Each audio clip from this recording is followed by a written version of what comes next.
The first trailer for Thor Love and Thunder has given us a significant insight into the life of Thor and the journeys of which we can find him on coming this July, with hints at his relationship with the Guardians, his spiritual journey, and his introduction to the Greek gods. Many fans are avidly awaiting their reunification with our favorite god of thunder. Perhaps one of the most awaited additions to the MCU, and a figure that we have yet to see in the promotional material, is the inclusion of Gorr the God Butcher, one of the deadliest antagonists to date. Known for slaughtering entire pantheons of gods, Gorr is one of the most formidable foes in recent memory. But how is he able to butcher entire legions of these gods, beings of immense power? How is Gorr able to withstand the might of some of the strongest enemies in the galaxy and routinely come out on top? Well, stick with us today, watchers, and let's dive into the history behind Gorr's iconic weapon and explain exactly why his sword is capable of killing multiple gods at a single time, and explain why some of the most powerful and prevalent gods in the Marvel Cinematic Universe will quake before the power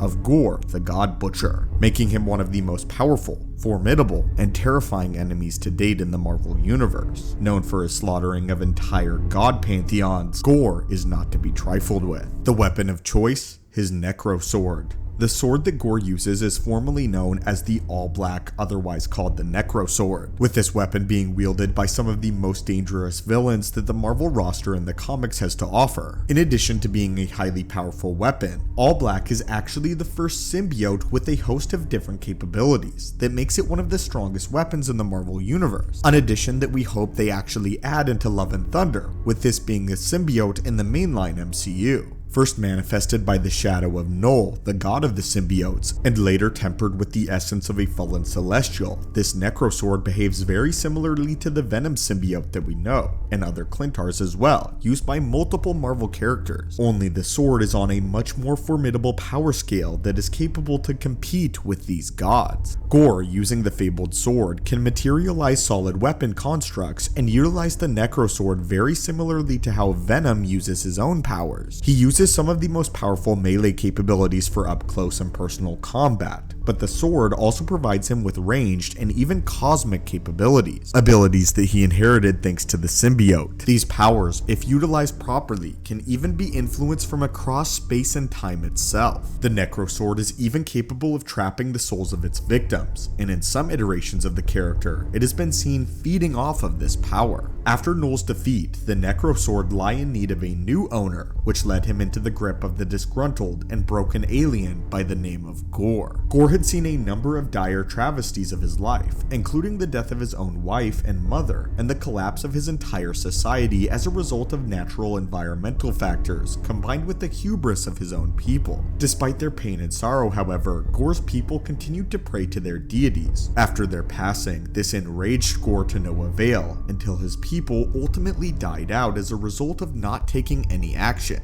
believing that the gods would save them. Much like the symbiotes we know from Earth, All-Black was prone to corrupting its users and feeding into their negative emotions, which is a common mainstay for most symbiotic organisms in Marvel Comics, especially the Clintars. When Spider-Man first came into contact with his black suit, he became driven by revenge as the Clintar heightened his rage at the world, driving him deeper into a darker tenure as a hero. He became rageful, bitter, and much more violent on his superheroing adventures, until he was finally able to rid himself of the parasite. While Spider-Man is an incredibly powerful superhero, he is still oftentimes limited to Earth. If his power is able to be augmented so drastically by the Earthbound descendant of the Necrosword, then seeing the original iteration of the first symbiote bond with an already powerful alien is quite possibly the main reason behind Gorr's moniker as the God Butcher. All-Black, much like his descendants, is prone to the very same behavior, and helped to heighten Gorr's already unstable sense of revenge and lust for vengeance. In addition to this, Gorr was able to discover capabilities that outshine modern Clintar and other symbiotes, including the ability to manifest living creatures that he could send after his prey, as well as the ability to damage the fabric of space-time with All-Black within his grasp. The Black Berserkers, the aforementioned sentient creatures, acted as mindless minions that Gorr would send to wear down his targets before executing them himself. And these minions served as his armada across the cosmos as he waged war across the galaxy.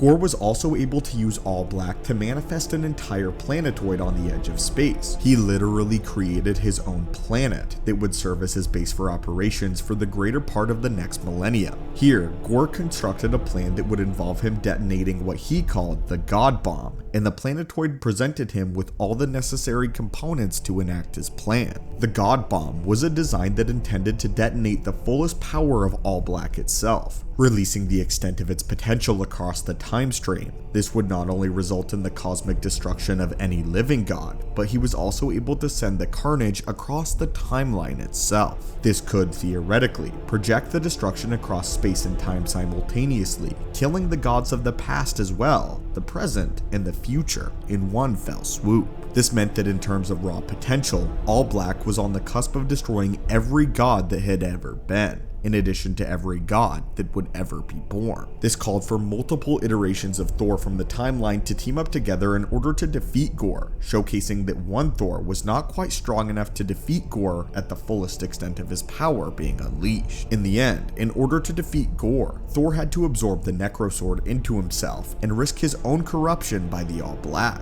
And after the encounter, King Thor had to utilize the extent of the Thor Force in order to purge his younger self of the Necrosword. Throughout his life, Gorr was able to not only kill multiple gods of dozens of pantheons, but he killed 3 different versions of Thor himself from alternate timelines, showcasing that both Thor and Gorr are very often on the same power level, and their contest most often comes down to circumstantial factors. Gorr, the God Butcher, is not to be trifled with, and is one of my most anticipated inclusions in the Marvel Universe, played by Christian Bale. But anyway, watchers, what do you think of the All Black and Gorr the God Butcher, or otherwise known as the Necrosword? And are you excited to see Gorr make his live-action debut? And do you think he will use this Necrosword? Also, do you think the origins of the Necrosword will be tied to the Clintars and Null, the god of the symbiotes? As always, my friends, thank you guys so much for watching the channel. Hit that subscribe button to assemble and join our team, and have a great day.